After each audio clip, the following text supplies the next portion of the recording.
오늘 우리에게 주시는 하나님의 말씀은 창세기 47장 1절에서 31절까지의 말씀입니다. 한 절씩 교독하겠습니다. 요셉이 바로에게 가서 고하여 가로되 나의 아비와 형들과 그들의 양과 소와 모든 소유가 가나안 땅에서 와서 고센 땅에 있나이다 하고 형들 중 5인을 택하여 바로에게 보이니 바로가 요셉의 형들에게 묻되 너희 생업이 무엇이냐? 그들이 바로에게 대답하되 종들은 목자이온데 우리와 선조가 다 그러하니이다 하고 그들이 또 바로에게 구하되 가나안 땅에 기근이 심하여 종들의 떼를 칠 곳이 없기로 종들이 이곳에 우가로 왔사오니 청컨대 종들로 고센 땅에 거하게 하소서. 바로가 요셉에게 일러 가로되 내 아비와 형들이 네게 왔은즉 애굽 땅이 내 앞에 있으니 땅의 좋은 곳에 내 아비와 형들로 거하게 하되 고센 땅에 그들로 거하게 하고 그들 중에 능한 자가 있는 줄을 알거든 그들로 나의 짐승을 주관하게 하라. 요셉이 자기 아비 야곱을 인도하여 바로 앞에 서게 하니 야곱이 바로에게 축복하매 바로가 야곱에게 묻되 네 연세가 얼마뇨? 야곱이 바로에게 고하되 내 나그네 길의 세월이 130년이니이다. 나의 연세가 얼마 못되니 우리 조상의 나그네 길의 세월에 미치지 못하나 험악한 세월을 보내었나이다 하고 야곱이 바로에게 축복하고 그 앞에서 나오니라. 요셉이 바로의 명대로 그 아비와 형들에게 거할 것을 주되 애굽의 좋은 땅 람세스를 그들에게 주어 기업을 삼게 하고 또 그 아비와 형들과 아비의 온 집에 식구를 따라 식물을 주어 공개하였더라. 기근이 더욱 심하여 사방에 식물이 없고 애굽 땅과 가나안 땅이 기근으로 쇠약하니 요셉이 곡식을 팔아 애굽 땅과 가나안 땅에 있는 돈을 몰수히 거두고 그 돈을 바로의 궁으로 가져오니 애굽 땅과 가나안 땅에 돈이 지난지라 애굽 백성이 다 요셉에게 와서 가로되 돈이 지나여 싸우니 우리에게 식물을 주소서 어찌 주 앞에서 죽으리이까. 요셉이 가로되 너희의 짐승을 내라. 돈이 지나였은즉 내가 너희 짐승과 바꾸어 주리라. 그들이 그 짐승을 요셉에게 끌어오는지라 요셉이 그 말과 양떼와 소떼와 나귀를 받고 그들에게 식물을 주되 곧 그 모든 짐승과 바꾸어서 그 해 동안에 식물로 그들을 기르니라. 그 해가 다하고 새해가 되매 무리가 요셉에게 와서 그에게 고하되 우리가 주께 숨기지 아니하나이다. 우리의 돈이 다하였고 우리의 짐승떼가 주께로 돌아갔사오니 주께 낼 것이 아무것도 남지 아니하고 우리의 몸과 전지뿐이라. 우리가 어찌 우리의 전지와 함께 주의 목전에 죽으리이까. 우리 몸과 우리 토지를 식물로 사소서. 우리가 토지와 함께 바로의 종이 되리니 우리에게 종자를 주시면 우리가 살고 죽지 아니하고 전지도 황폐치 아니하리이다. 그러므로 요셉이 애굽 전제를 다 사서 바로에게 드리니 애굽 사람이 그근에 몰려서 각기 전제를 파매라. 땅이 바로의 소유가 되니라. 요셉이 애굽 이 끝에서 저 끝까지의 백성을 성읍들에 옮겼으나 제사장의 전지는 사지 아니하였으니 제사장은 바로에게서 녹을 받음이라. 바로의 주는 녹을 먹음으로 그 전제를 팔지 아님이었더라. 요셉이 백성에게 이르되 오늘날 내가 바로를 위하여 너희 몸과 너희 전지를 샀노라. 여기 종제가 있으니 너희는 그 땅에 뿌리라. 추수의 5분의 1을 바로에게 상납하고 4분은 너희가 취하여 전제 종자도 삼고 너희 양식도 삼고 너희 집 사람과 어린아이의 양식도 삼으라. 그들이 가로되 주께서 우리를 살리셨사오니 우리가 주께 은혜를 입고 바로의 종이 되겠나이다. 요셉이 애굽 토지법을 세우매 그 5분의 1이 바로에게 상납되나 제사장의 토지는 바로의 소유가 되지 아니하여 오늘까지 이르니라. 이스라엘 족속이 애굽 고센 땅에 거하며 거기서 산업을 얻고 생육하며 번성하였더라. 애굽이 땅에서 70년을 거하였으니 그의 수가 147세라.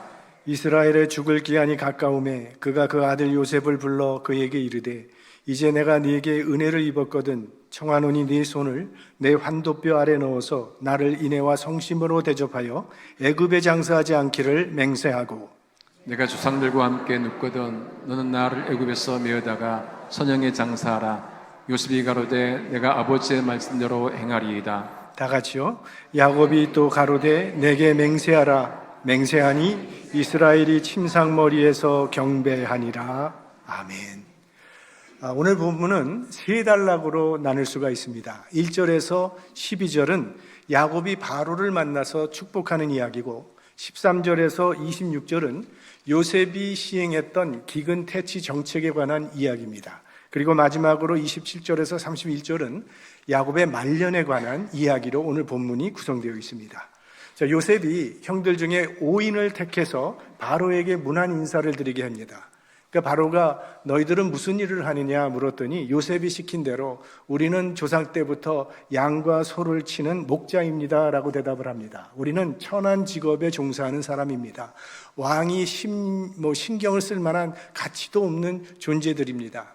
다만 우리가 살고 있던 가나안 땅에 기근이 와서 가축들을 더 이상은 칠 수 없기 때문에 바로 왕의 은총을 구하기 위해서 이곳에 왔으니 우리를 고센 땅에 거하게 해 주십시오라고 요청을 했습니다. 그랬더니 바로 왕이 쾌히 승낙해 줘서 야곱의 가족들은 고센 땅에 살게 됩니다. 이건 다 요셉이 코치해 준 대로 된 것입니다. 왜 요셉이 고센 땅을 요청하라 그랬는지 그 이유를 말씀드렸죠. 자, 요셉은 애굽의 총리로서 애굽의 어느 땅이 좋은 땅인지 훤히 다 알고 있는 사람입니다. 이 고센이라고 하는 또는 람세스라고 불리는 이 땅은 가축을 기르기에 가장 알맞은 비옥한 땅입니다. 그런데 이렇게 비옥한 땅을 이 바로 왕이 이방인에게 흔쾌히 내준 것을 보면 요셉이 얼마나 절대적인 신임을 받고 있으며 그의 영향력이 얼마나 막강했다는 것을 우리는 짐작할 수 있습니다. 자, 고센 땅을 택한 또 하나의 중요한 이유는 이건 종교적인 이유 때문이라고 말씀을 드렸습니다. 이 고센이라고 하는 지역이 애굽과는 좀 격리되어 있는 곳이기 때문에 애굽인들과 동화될 필요 없이 고유의 민족성 그리고 여호와 하나님을 향한 이 종교적 순결을 지키기에 알맞은 땅이 바로 이 고센 땅이었던 거죠. 그러니까 요셉은 자기 가족들이 애굽에 왔지만 여호와 하나님을 향한 이 신앙의 순결성을 계속 지켜나가기를 원했던 것입니다. 그러니까 요셉은 애굽에서 출세한 것보다도 하나님의 축복 그리고 신앙의 계승을 훨씬 더 중요하게 생각했다는 것을 알 수 있습니다. 또 하나의 이유가 있는데 이 고센이라고 하는 지역이 이 애굽의 가장 동북쪽에 있는 땅이기 때문에 가나안 땅하고 제일 가까운 곳입니다. 그래서 애굽의 가장자리에 위치하고 있기 때문에 나중에 이스라엘 민족이 출애굽할 때 아주 안성맞춤인 장소가 바로 이 고센입니다. 그러니까 요셉은 당시 세계 최강대국의 총리로 있으면서도 후손들이 언젠가는 가나안으로 돌아가야 한다는 것을 염두에 두고 있었다는 것입니다. 비록 지금은 기근으로 인해서 애굽에 살고 있지만 여기는 우리가 살 땅이 아니라 우리가 돌아가야 될 것은 가나안이라는 것을 염두에 두고 살았다는 거예요. 우리도 마찬가지 아닙니까? 이 미국 땅이 풍족한 땅이라고 믿고 미국에 이민해서 살고 있지만 이것은 우리가 영원히 살 땅은 아닙니다. 우리가 가야 할 가나안 땅은 하나님 나라에 있다는 것을 늘 마음에 염두에 두고 살아야 할 것입니다. 자, 이제 요셉의 소개로 야곱과 바로가 만나게 됩니다. 7절 요셉이 자기 아비 야곱을 인도하여 바로 앞에 서게 하니 야곱이 바로에게 축복하며 세상 최고의 권력을 지닌 애굽 왕과 이방 나그네 한 사람과의 만남입니다. 바로는 실권을 쥐고 있는 사람이고 야곱은 바로의 도움이 필요한 사람입니다. 야곱은 바로가 허락해 주는 땅에 그저 얹혀 살아야 하는 그런 약자인 셈이죠. 이건 마치 미국의 이민 비자를 신청한 사람이 미국의 대통령을 만난 것과 같은 것입니다. 약자가 강자 앞에 서게 되면 비루해지기 쉽죠. 그런데 야곱은 만나자마자 당당하게 바로를 축복합니다. 그리고 헤어질 때도 역시 바로를 축복하고 떠납니다. 비록 지금은 먹을 것이 없어서 당신 신세를 져야 하는 처지지만 나는 하나님을 믿는 사람입니다. 전지전능한 하나님의 이름으로 난 당신을 축복합니다. 라고 축복한 겁니다. 이스라엘 사람들이 다른 사람을 축복한다고 하는 것은 나는 하나님을 자랑스럽게 생각합니다 라고 하는 선포입니다. 하나님이 나의 하나님 되심을 나는 자랑한다는 뜻이 그 안에 포함되어 있는 거예요. 야곱과 바로는 신분상에는 비교도 되지 않는 사람들입니다. 그럼에도 야곱이 당당하게 바로 왕을 축복할 수 있었던 것은요, 야곱은 인생의 최고의 가치가 하나님이라고 믿었기 때문이에요. 주 예수보다 더 귀한 분은 없다라고 고백하고 있는 것입니다. 내가 하나님의 자녀된 그것이 여러분 인생의 최고의 자랑이요 최고의 가치가 될 수 있기를 바랍니다. 지금 야곱이 그거 선언하는 겁니다. 젊은 날의 야곱의 모습과는 너무나도 달라진 말년의 야곱의 거룩한 모습을 발견하게 되는데, 지금까지 야곱은 속이고 빼앗는 삶을 살았던 사람입니다. 근데 말년의 야곱은 축복하는 자로 변해되어 있는 것을 보게 돼요. 이 세상에는 세 종류의 사람이 있습니다. 거미와 같은 사람, 거미처럼 남을 해하는 사람. 개미 같은 사람, 열심히 일을 하지만 개미는 자신을 위해서 일하는 사람. 벌 같은 사람, 남에게 유익을 주는 사람. 야곱의 삶을 생각해 보시면 야곱은 이 세 종류의 삶을 다 거친 사람입니다. 전반부에는 거미처럼 형 속이고 아빠를 속여서 장자권과 축복을 가로챘던 사람이 야곱입니다. 중반부에는 외삼촌 집에 가서 아내를 얻기 위해서 열심히 일했고 자기 소유를 늘리기 위해서 열심히 일했습니다. 그런데 후반부에는 바로 왕을 축복하고 자기의 자녀들을 축복하는 믿음의 조상이 되어 있는 모습을 보게 됩니다. 지금 바로 앞에 서 있는 이 야곱은 참 경건한 하나님의 사람으로 변해 있어요. 더 이상 그의 입에는 남을 원망하거나 저주가 없습니다. 축복뿐입니다. 이제는 그의 나이가 하늘나라에 가까워진 나이이기 때문입니다. 누구든지 하늘나라가 가까워지면 마음이 부드러워지고 선한 생각을 하게 돼요. 그러니까 하나님께서 우리 인간에게 시작과 마지막이 있게 하신 것은 그건 은혜라고 생각을 합니다. 지혜롭게 마지막을 생각하면서 하나님을 준비하며 하나님의 나라를 준비하며 살아가라는 하나님의 뜻일 것입니다. 바로가 야곱의 나이를 묻습니다. 9절, 야곱이 바로에게 고하되 내 나그네 길의 세월이 130년이니이다. 나의 연세가 얼마 못 되니 우리 조상의 나그네 길의 세월에 미치지 못하나 험악한 세월을 보내었나이다 하고, 야곱은 자기 인생을 나그네라고 부르고 있어요. 나그네는 지나가는 길손입니다. 한 곳에 머무는 사람이 아닙니다. 내 나그네 길의 세월이 130년이라고 하면서 조상에 비해서는 얼마 되지 않습니다. 그렇죠?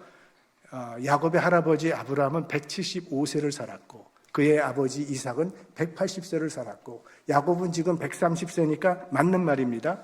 이제 앞으로 애굽에서 야곱은 17년을 더 살아서 147세의 생을 마감하게 됩니다. 자, 이 147세라는 그 숫자가 요즘 수명에 비하면 얼마나 긴 세월입니까? 굉장히 오래 산 건데, 그런데 야곱은 얼마 되지 않았다고 말을 해요. 그게 인생 아닙니까? 여러분 중에 내 인생은 정말 지긋지긋하게 천천히 갔다고 하시는 분 계십니까? 세월이 어떻게 지나가는지도 모를 정도로 빨리 지나가 버렸죠? 그렇다면 앞으로 남은 세월은 또 얼마나 빨리 지나가겠습니까? 미국의 이 자동차 보면 범퍼 스티커들을 달고 다니는 걸 보는데 이런 범퍼 스티커가 있더라고요. Life is short, eat dessert first. 인생은 짧다, 디저트를 먼저 먹어라. 시편 90편 10편 말씀에 이런 말씀이 있습니다. 우리의 연수가 70이요 강건하면 80이로도 그 연수의 자랑은 수고와 슬픔뿐이요 신속히 가니 우리가 날아가나이다. 야곱이 지금 이 고백하는 거죠. 130년이란 세월이 정말 날아갔습니다. 순식간에. 이렇게 말합니다. 그 다음에 험악한 세월을 보냈다고 말을 해요. 이 말대로 야곱은 정말 파란만장한 삶을 살았어요. 야곱은 쌍둥이 중에 둘째로 태어났는데 태어날 때부터 형의 발꿈치를 잡고 태어나는 바람에 그것이 그의 이름이 되어버렸습니다. 그 이름대로 형과 아버지를 속이고 장작간을 빼앗은 것 때문에 결국은 집에서 살지 못하고 외삼촌 라반의 집으로 가게 됐지만 거기서 20년 동안 외삼촌으로부터 노동력을 착취당하게 되죠. 엉뚱한 사람과 결혼을 하게 되고 임금을 10번이나 사기당하는 아픔을 겪게 되었습니다. 다시 가나안 땅에 돌아와서는 자기 딸 디나가 성폭행을 당하는 아픔을 겪게 되었고 그 일로 시므온과 레위가 피해 복수를 벌이는 바람에 여러 주변 부족들로부터 원수가 되어버렸습니다. 그리고는 자식들에게 속아서 요셉이 죽은 줄 알고 22년 동안 눈물의 세월을 보내야 했으니 야곱의 삶은 고통과 눈물로 얼룩진 생이었습니다. 그래서 험악한 세월을 보냈다고 말하는 거예요. 자, 야곱의 이 고백 속에는 회개하는 마음이 들어있다고 봅니다. 남을 속이고 빼앗으며 살아온 지난 날들을 돌이켜보니까 어리석었다고 실토하고 있는 거죠. 하나님께 시선을 맞추지 않고 하나님을 멀리하고 산 인생은 아무리 많은 것을 얻었다 할지라도 이건 허무한 인생이었다는 것을 깨달은 것입니다. 그 험악한 세월이 그로 하여금 자신이 진정 붙들어야 할 분은 하나님이라는 사실을 깨닫게 해주었고, 그래서 마침내 바로 왕을 축복할 수 있는 이 성숙한 경지에까지 이르게 된 겁니다. 그러니 세상적 관점으로는 험악한 세월이지만 신앙적 관점에서 보면 이건 연단의 시간이요, 성화의 기간이었던 겁니다. 여러분의 지난 세월은 어땠습니까? 생각해 보면 그 힘들었던 세월이 우리로 하여금 주님을 더 붙잡도록 만들어준 은총의 세월이 아니었습니까? 어렵고 힘들었기 때문에 그 일로 인해서 하나님께 더 가까이 나오게 되지 않았습니까? 세월이 지나갈수록 지나온 세월들이 은총의 세월이었음을 고백하는 은혜가 있게 되기를 바랍니다. 이제 13절에서 26절까지는 요셉의 정책 이야기가 나옵니다. 애굽을 비롯해서 주변 나라들이 다 기근으로 인해서 심각한 위기 상황에 처했을 때 요셉이 펼친 그 어려움을 타개하기 위해서 펼쳤던 4단계의 정책을 소개하고 있습니다. 첫 번째는 곡식 판매 정책입니다. 14절, 요셉이 곡식을 팔아 애굽 땅과 가나안 땅에 있는 돈을 몰수히 거두고 그 돈을 바로의 궁으로 가져오니, 그러니까 요셉은 무작정 곡식을 나눠주지 않았다는 거예요. 그렇게 무작정 나누어주는 것은 난국을 해결하는 방법이 아니라는 것을 요셉은 알았던 거죠. 우리나라 속담에도 가난은 나랏님도 구제하지 못한다는 말이 있습니다. 구제는 일시적으로 도와줄 수는 있지만 상대방이 독립하는 데는 별로 도움이 되지 않습니다. 그래서 곡식을 살 수 있는 돈이 있는데도 그냥 주는 것은 바람직하지 않죠. 그래서 돈을 내고 양식을 사가라고 한 것이에요. 그래야 백성들도 책임 있게 양식을 관리하게 될 것을 알았기 때문에. 자, 그렇게 자기 돈을 내고 양식을 사도록 했더니 곡식을 판 것으로 인해서 애굽의 국고는 더 튼튼해졌습니다. 그러다가 마침내는 돈을 다 써버리고 말았어요. 돈이 지냈다 그랬습니다. 다 떨어졌어요. 그랬더니 백성들이 요셉에게 이제 우리에게 돈이 없으니까 양식을 우리에게 달라고 호소합니다. 그러자 요셉이 두 번째 정책을 시행하게 되는데 곡식과 짐승을 물물 교환하는 정책입니다. 그래서 애굽에 있는 모든 가축들이 다 바로의 소유가 되었어요. 얼마 전에 바로 왕이 요셉에게 부탁했던 것 중에 하나가 너의 형들이 목자라고 하니까 혹시 가축 잘 기르는 형이 있다면 내 가축도 좀 관리해달라고 부탁을 했습니다. 이제 모든 가축이 바로의 소유가 되었으니 요셉의 형들은 일감이 훨씬 많아졌죠. 큰 부자가 된 겁니다. 27절 말씀, 이스라엘 족속이 애굽 고생 땅에 거하며 거기서 산업을 얻고 생육하며 번성하였더라. 생육하며 번성하였더라고 하는 이 말씀은 하나님께서 에덴 동산에서 아담과 하와에게 주신 말씀이고 이후에 노아에게 주신 말씀이고 아브라함과 이삭과 야곱에게 대대로 주셨던 말씀이 생육하고 번성하라는 말씀이에요. 그 말씀이 지금 극심한 기근 가운데서도 끊어지지 않고 이어지고 있는 것입니다. 온 세상이 기근으로 어려워졌지만 하나님의 말씀은 변함없이 성취되고 있음을 보여주고 있는 겁니다. 그러므로 내가 처한 상황이 어떠한지보다 더 중요한 것은 내가 하나님의 말씀을 따라 살고 있느냐 하는 것입니다. 내가 하나님의 말씀 안에 살고 있다면 어떤 상황 가운데서도 하나님의 약속의 말씀은 우리 상황 가운데 이루어지게 될 것입니다. 그 다음에 가축도 다 없어졌어요. 그랬더니 사람들이 또 요셉에게 찾아와서 이제는 돈도 떨어졌고 가축도 없어졌습니다. 우리에게 남은 거라곤 땅과 우리 몸밖에 없습니다. 그러니 우리 땅과 우리의 몸을 사십시오. 그리고 양식을 주십시오. 그래서 요셉이 애굽의 모든 땅과 백성들을 사고 그들에게 양식을 주었으니 이것이 요셉의 세 번째 정책, 토지 국유화 정책입니다. 그리고 네 번째 마지막 정책이 소작인 정책. 23절, 요셉이 백성에게 이르되 오늘날 내가 바로를 위하여 너희 몸과 너희 전지를 샀노라. 여기 종자가 있으니 너희는 그 땅에 뿌리라. 추수의 5분의 1을 바로에게 상납하고 4분은 너희가 취하여 전지의 종자도 삼고 너희의 양식도 삼고 너희 집사람과 어린아이의 양식도 삼으라.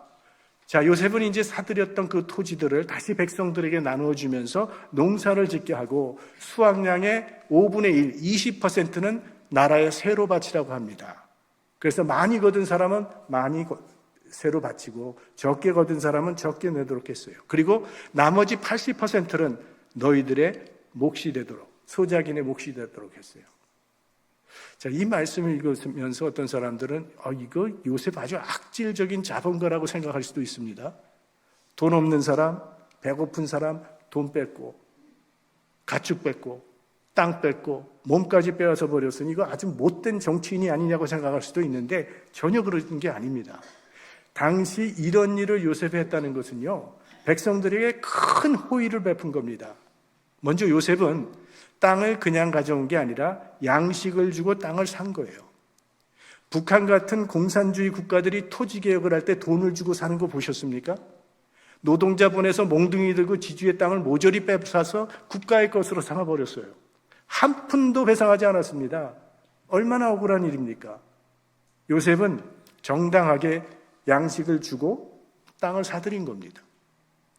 그리고 이제 나라 소유가 된 이 땅을 백성들에게 다시 나누어 주면서 농사를 지어서 나라의 5분의 1, 20%를 바치도록 했어요. 자, 일반적인 소작 제도와 비교를 하면요, 수확량의 5분의 1, 20%를 상납하는 것은 이건 매우 관대한 정책입니다.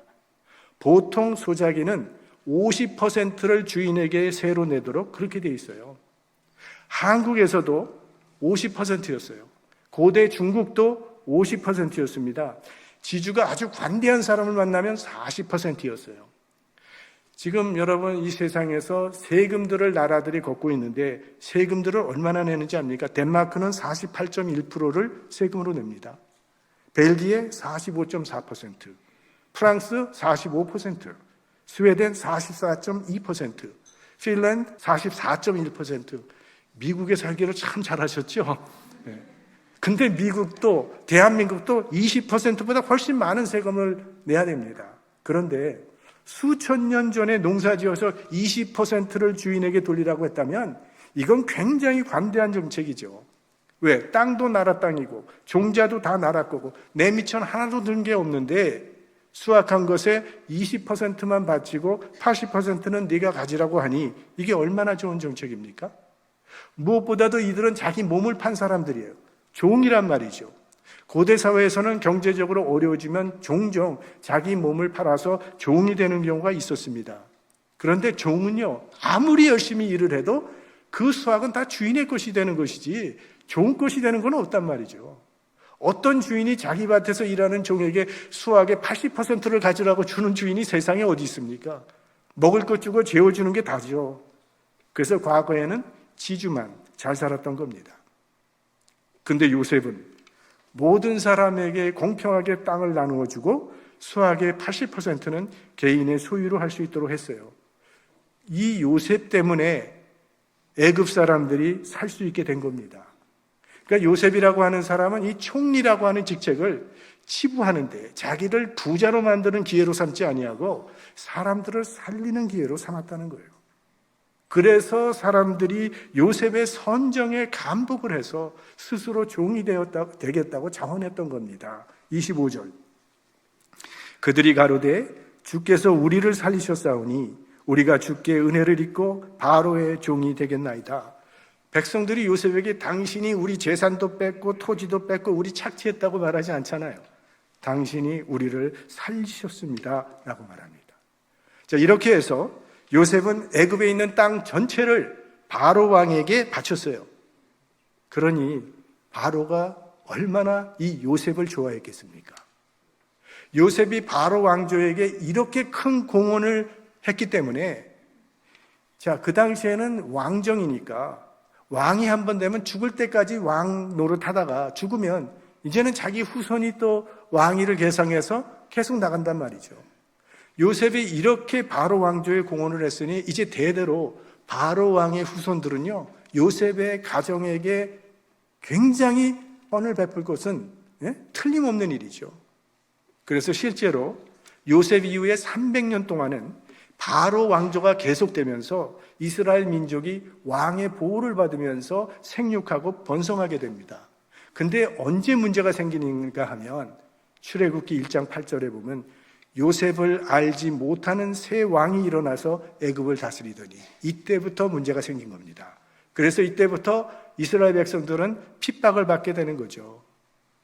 그러나 그것도 이제는 민족 국가로 다 기반이 형성되었으니까 출애굽하라는 하나님의 섭리라고 볼 수 있습니다.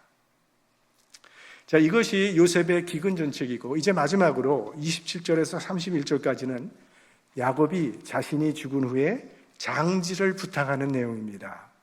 자, 야곱은 애굽에 이민 온 지 17년을 더 살고 147세에 이 세상을 떠나게 되는데, 세상을 떠나기 전에 자기가 사랑하는 아들 요셉에게 부탁을 합니다. 29절, 이스라엘의 죽을 기한이 가까움에 그가 그 아들 요셉을 불러 그에게 이르되, 이제 내가 네게 은혜를 입었거든 청하노니 네 손을 내 환도뼈 아래 넣어서 나를 인애와 성심으로 대접하여 애굽에 장사하지 않기를 맹세하고, 내가 조상들과 함께 눕거든 너는 나를 애굽에서 메어다가 선영에 장사하라.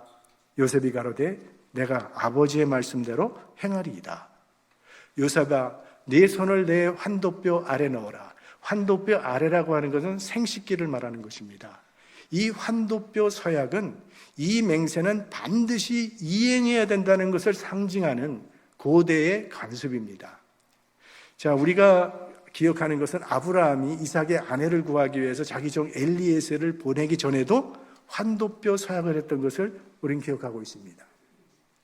자, 야곱이 무슨 유언을 하는가 하면, 이제 내가 살 날이 얼마 남지 않았는데 내가 죽으면 너는 그래도 애굽의 총리니까 나를, 내 시체가 썩지 않도록 미이라를 잘 만들어서 왕들이 묻히는 그 피라미드에 나를 묻어달라는 그런 유언을 하지 않습니다. 오히려 내가 죽거든 절대로 애굽 땅에 장사하지 말 것이요, 우리의 조상 아브라함에게 약속하시고 이삭에게 약속하신 그 약속의 땅에 내 뼈를 묻어달라는 유언을 남기는 겁니다. 지금까지는 험악한 세월을 살았지만 말년에는 오직 하나님과 영원히 함께하고 싶어하는 이 야곱의 간절한 소망이 이 유언 속에 고스란히 담겨 있는 거죠.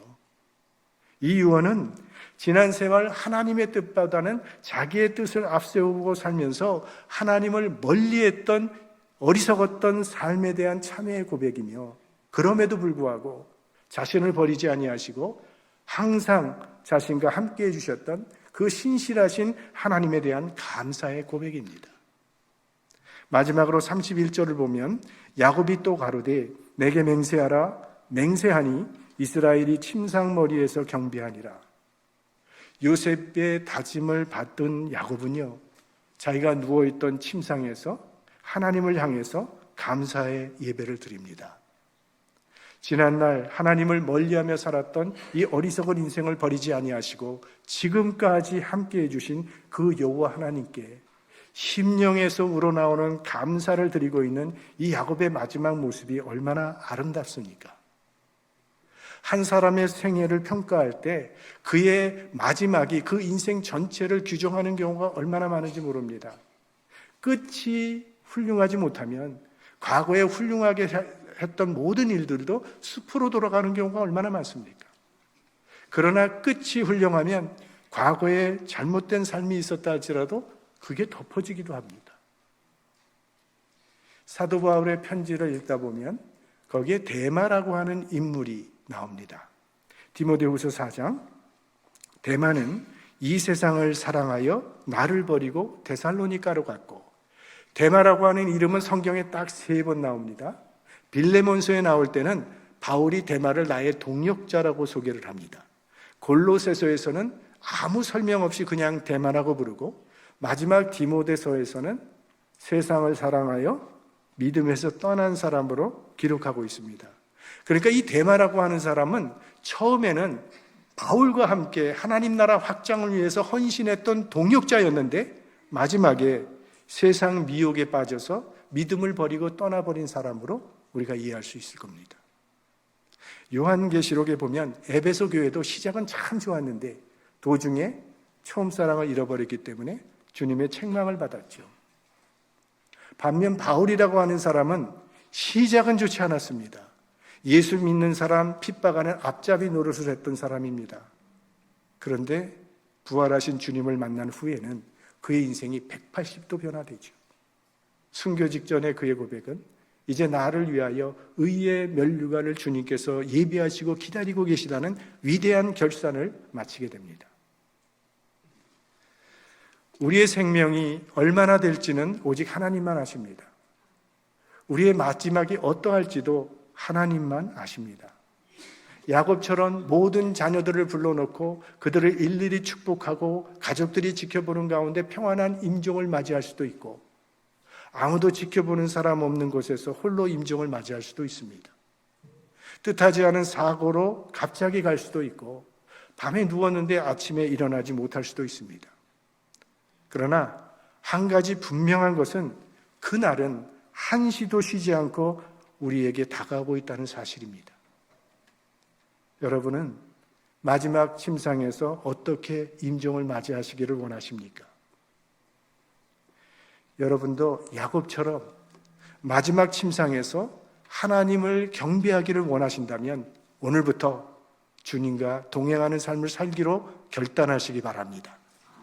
그래서 우리의 마지막 침상도 이 야곱의 침상처럼 하나님을 경배하는 침상이 될 수 있기를 주님의 이름으로 축원합니다.